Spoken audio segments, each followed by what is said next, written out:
السلام علیکم ورحمۃ اللہ وبرکاتہ۔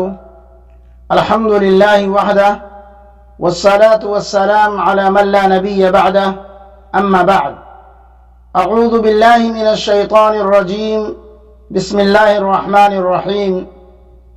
ان المبذرین کانوا اخوان الشیاطین۔ معزز سامعین کرام و مشاہدین عظام، آج کی اس نشست میں لے کر حاضر ہوں اسراف و فضول خرچی۔ اللہ رب العالمین قرآن کریم کی اس آیت کریمہ کے اندر ارشاد فرماتے ہیں، بے شک بیجا فضول خرچی کرنے والے شیطانوں کے بھائی ہیں۔ ہمارے معاشرے میں بعض لوگ یہ سوچتے ہیں کہ میری دولت ہے، میں کیسے بھی خرچ کروں، یہ سوچ درست نہیں ہے۔ اللہ رب العزت نے اگر کسی کو دولت سے نواز دیا ہے تو اس کا یہ مطلب ہرگز نہیں کہ وہ اپنی اس دولت کو لایانی چیزوں میں خرچ کرے۔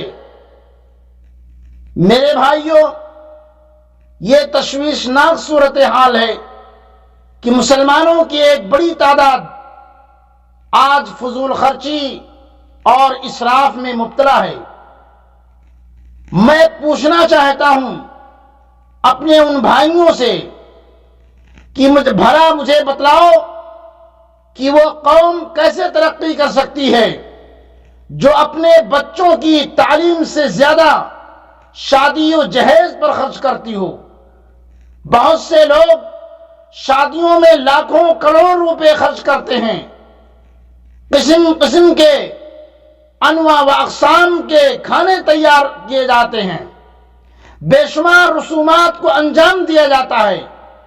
بعض شادیاں تو کروڑوں میں پہنچ جاتی ہیں، جبکہ اللہ کے نبی صلی اللہ علیہ وسلم کی حدیث ہے، النکاح برکۃ ایسرہ مؤونہ۔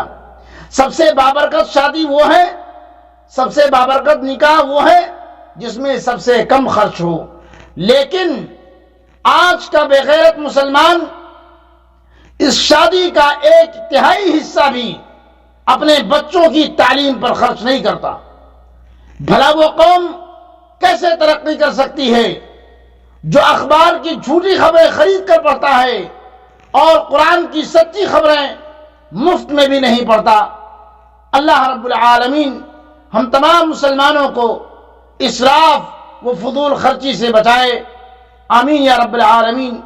وآخر دعوانا ان الحمد للہ رب العالمین، والسلام علیکم ورحمۃ اللہ وبرکاتہ۔